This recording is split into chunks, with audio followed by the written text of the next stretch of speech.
This decade might well belong to Putin. Russian President Vladimir Putin attends a live nationwide broadcast at Kalin in Moscow, Russia.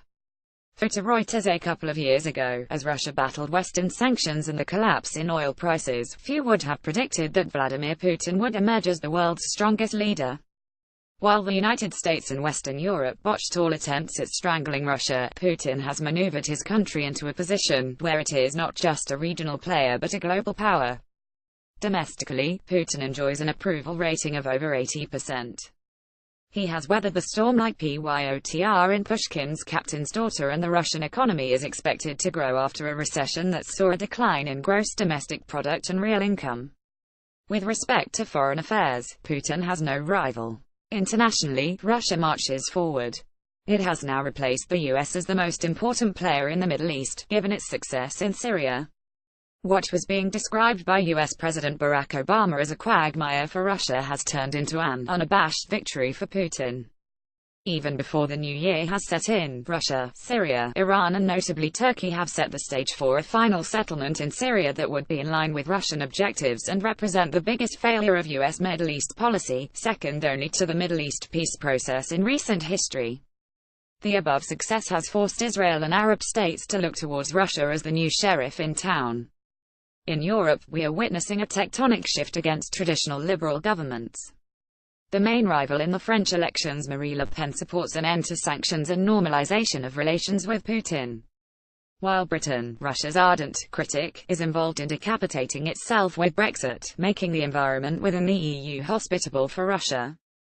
Needless to mention, countries like Moldova, Bulgaria, Czech Republic, Estonia, etc. are now courting Russia instead of the US. Even Angela Merkel of Germany is facing a precarious future, with centre-left leaders in her country calling for an accommodation with Russia. The biggest coup in favour of Russia vis-à-vis Europe, edge of Europe, has been Turkey. Erdogan's apology to Russia, followed by Putin's defense of Erdogan in a failed coup attempt, has brought the two countries close. The shift in Turkey's policy towards Russia is an achievement for Putin, unthinkable just a year ago. The proof of this bond can be witnessed in the ceasefire agreement signed in Syria, given that Turkey and Russia were supporting opposing sides in the conflict. However, the prize, borrowing the title of Daniel Yergin's book for Putin in 2016, comes in the form of Donald J. Trump. The Secretary of State, Rex Tillerson Trex, was given an Order of Friendship award by Putin in 2013. The former National Security Advisor, Gen. Michael Flynn, has been an open supporter of Putin and his policy against the Islamic State. Trump himself has showered Putin with praise in multiple interviews, and the two leaders have made statements indicating a reset in Russia-US relations. Unable to swallow their own failure and the success of Russia across the Atlantic and in the Middle East, mainstream Western media has kicked into overdrive to malign Putin and have launched a vicious propaganda campaign. First came the doping allegations, where Russia was portrayed as the country that invented doping, forgetting American Barry Bonds and Lance Armstrong. Add the FIFA corruption story to the mix, where the former president of FIFA, Sepp Blatter, claimed to be the victim of a proxy war waged by the US against Russia.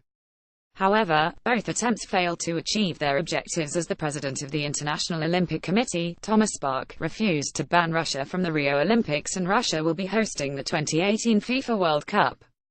Next is the propaganda of Western mainstream media, an example being their coverage of the Syrian conflict. The world has not forgotten that it was the US that invaded Iraq on the false pretext of weapons of mass destruction (WMDs) and fighting Al-Qaeda to capture valuable oil resources. A war that has led to the death of well over 1 million people. Whereas Russia has liberated Syria from the Islamic State, with a death toll less than half of that of Iraq. It is quite ironic to see the same media outlets now talk about fake news. I guess the WMD story peddled by the New York Times was true. The weapons are at the bottom of the oil pit. They will discover them once they have sucked out all the oil.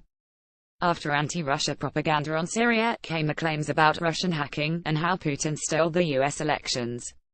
We must remind ourselves of the American fugitive Edward Chekhov Snowden, who has taken asylum in a foreign country after revealing how the US was hacking the whole world. Lastly, according to Hillary Clinton, she lost the election due to the letter sent by FBI Director James Comey to the U.S. legislative body that informed them about the reopening of a criminal investigation into the Hillary email scandal. Also, some of her campaign staff claimed that they lost the elections because Trump provided a platform to white supremacists. And now we hear that she lost the elections because of Russia. So which is it? James Comey or white supremacists? Or Russia? It is noteworthy that according to U.S. officials, Russia did not hack the voting machines but only the email of one Clinton staffer, John Podesta, through a phishing attack. Also, the hacked emails that were released were real and showed that Clinton and the Democratic National Committee cheated Bernie Sanders out of the primary. Thankfully, recent history has shown that this farcical attempt by the media can't change reality. This decade might well belong to Putin. Published in the Express Tribune, November 26, 2017. Like Opinion Editorial on Facebook, follow @ETIPT on Twitter to receive all updates on all our daily pieces. Read more. Putin, Russia.